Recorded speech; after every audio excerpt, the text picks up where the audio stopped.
अस्सलाम वालेकुम नाज़रीन, आप देख रहे हैं फ्लाई न्यूज। दरिया खान मरी से खबर शामिल करते हैं गुलाम मुर्तज़ा आराई की।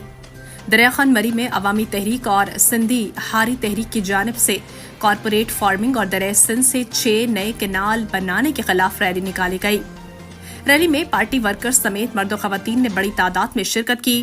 रैली नुसरत कैनाल पुल से निकाली गई, जो कि टावर रोड से होती हुई फुल बस स्टॉप पर पहुंची।